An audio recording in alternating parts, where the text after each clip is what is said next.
Whether it's the monster in the closet or the loud thunder, it's okay and expected for kids to be fearful. And it's an opportunity for parents to positively build up their child.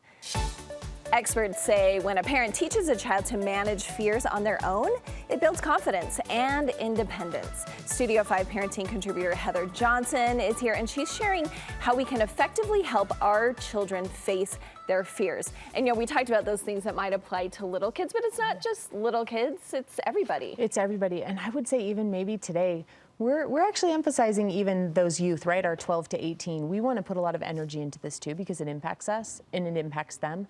When we think about kids, we look at little kids, this is maybe a child saying, I don't want to, or hiding behind you, or crying, or throwing a fit.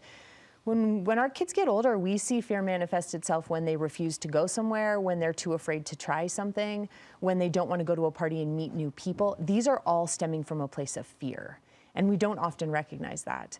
We don't do a very good job, unless we're very intentional, at teaching our kids that fear is not a fact. Fear is a feeling, right? It's a feeling that comes from the way we process and analyze something. And so we want to teach them very quickly and have conversations with them so they know fear isn't a fact. Just because you feel it doesn't actually mean there is a threat. And we don't explain that very well, right? But we want to. Fear is this place where we have either a real or perceived threat. And especially for our kids and for our youth, usually it's perceived. Right? Well, you just made a light bulb go off in my head because I do have a kid who is a little hesitant to do certain things. And I've never thought of him as someone who is afraid, but that could be where it's manifesting. Yeah, it usually is a fear space, and we don't address that, right? And so lots of times, even when we push them, we don't realize we got to teach them how to handle it and what to do with fear. We don't want to teach them to just get rid of it. And that's one of the biggest mistakes we make. We think that we need to work to a place where our kids don't feel it. Fear is hardwired into us. It is a part of emotions and kind of our emotional repertoire that we will feel, that we deal with. When someone tells you they've never felt afraid, that's most likely not true. We feel fear. So it's really important that we normalize it for our kids instead of trying to eradicate it. Even helping them understand in a way that makes sense to them. It would be like teaching them that they're driving a car and all their emotions are in the back seat. Those emotions, fear, it's going to go everywhere with them. It's a companion. It's riding along with them. But our kids get to decide if they're ever going to allow fear to take the wheel. And they don't have to. Fear can be a part of our lives because it's hardwired into life without it ever being in control of us. So when we start explaining it to our kids that way, they can go, oh, there's nothing wrong with feeling fear. And now I get to be in control of what I do when I feel it. Right, because I think as parents, oftentimes maybe we dismiss it. Right, we don't validate it. We say, oh, no, that's not scary, or there's nothing to be afraid of. So that's a way that we're telling them to get rid of it in a way, and you're saying not we don't want to do that. It's also a way as parents that we add to it, and we don't want to add to it as parents. We don't want to add to the fear. We do it that way. We add to it when we say things like, it's not that big of a deal, or get over it, and we dismiss it. We add to their fear when we overparent. Anytime we overparent, we tend to be adding to our children's fear, right? When we're protecting them, when we're not allowing them to try new things, when we don't let them go do something that might be embarrassing or might be a challenge or might be uncomfortable. Heaven forbid we let them be uncomfortable. Instead, we want to allow them that space and then teach them what to do when fear settles in, right? Or when it's trying to take over. But when we overparent, we add to that. Yeah, because I think a lot of times it's our own fears or fears that we had when we were their age, and then we're projecting them onto our kids. We do that a lot. If you're afraid of heights, we tend to then tell our kids they can never explore anything that has heights involved, right? If we're afraid they're going to be embarrassed or they're going to go through something challenging, now we're back to the overparenting. If we're afraid that they're going to get criticized, again, if we were ever criticized, we start to project that on them. We don't want to add to their fear. Okay, your next one is to get moving. What does that mean? We want them to get moving. So movement is something that really helps take care of feeling afraid. So before a presentation, to run a few laps up and down a set of stairs, or before you have to meet new people at a party, for your youth to go walk around the block a few times. Movement helps us renegotiate our thinking. It releases endorphins. So almost think of it like when we move, it opens up this new window where we have a better shot at thinking differently about something. And remember, fear is an emotion which comes from how we perceive or think about something. So the movement allows there to be this window where we can then choose to think about something differently. Movement is so important. Have your kids move. If they're afraid, have them run, have them do push-ups, have them do anything, but get them moving. Okay, it helps a good ton. advice for us too. Us too. For sure. And all of these things apply to us just like they apply to our Yeah. kids. We want to make sure. Okay, up next you say give it a name. We're going to give it a name. We're going to name it. So one of the things, especially with our kids, they don't recognize what they're feeling. They don't have enough life experience. And for us too, sometimes we don't realize, right? Like you just mentioned with your son, we're unsure. Wait, it actually could be fear, and we don't call it out that way. So we want to actually name it. We want to teach our kids to say, I'm afraid, so that they can call it what it is.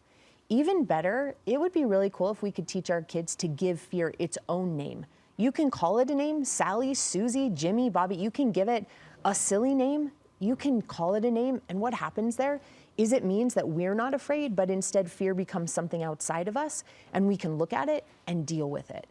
And I know sometimes these things sound silly, like, well, I'm going to name my emotion.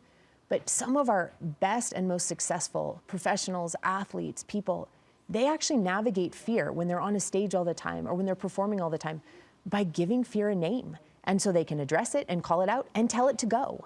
So we want to teach our kids to name it. If we haven't done that ourselves, name it. Give it a name so that it isn't you, but instead it's this separate entity. It will move mountains with our kids and with our youth when they name it and call it out. Okay, I'm going to try that with my daughter. Okay, repeat exposure. So we hear this a lot. If you're afraid of heights, go to the top of the mountain a bunch. Is this what we're talking about? It is exactly what we're talking about. And unfortunately, as parents, we don't tend to do this. We've found ourselves as parents doing the opposite. If our children are uncomfortable giving a presentation, we find a way to get them out of it. If they need to perform in some way, we tell them that they don't have to go. If there's some space they need to meet new people, we say, it's fine, you don't have to show up. And we actually work to remove what they're afraid of instead of repeatedly exposing them to what they're afraid of. The reason we want to do that is because every time we remove it from them and they don't face it, their anxiety grows. And it gives them the feedback that they've made a right choice and makes them more likely to ever encounter or deal with the fear in the future.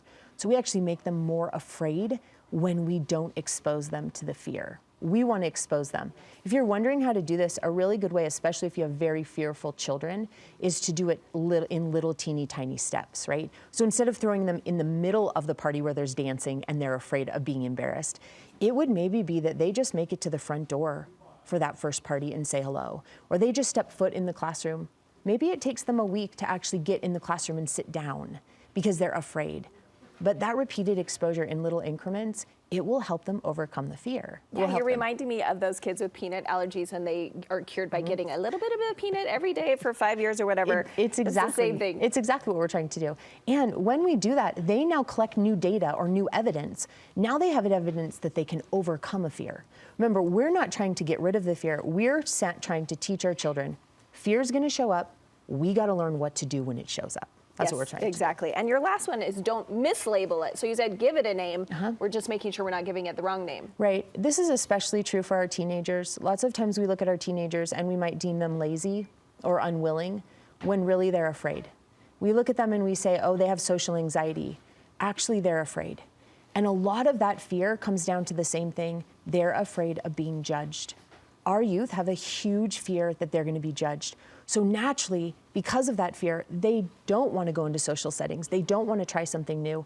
All of these things they're unwilling to try because they're afraid keeps them from growing, keeps them from having experiences, even keeps them from figuring out who they are. So we don't want to mislabel. Be sure you take a step back and start to recognize the situation.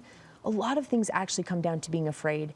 And for our older kids, it's a fear of being judged. We can help them with that. We can teach them what to do when they're afraid of being judged. And that's our job. Our job is to teach them what to do when fear shows up, because it's always in the back seat, but we don't have to let it drive the car. Don't let it drive. Thanks so much, Heather. She always has great, and it's great for my kids, but I'm also going to apply these in my life too. Thanks so much. You know, Heather actually helps counsel families, and you can find all of her contact info on our website.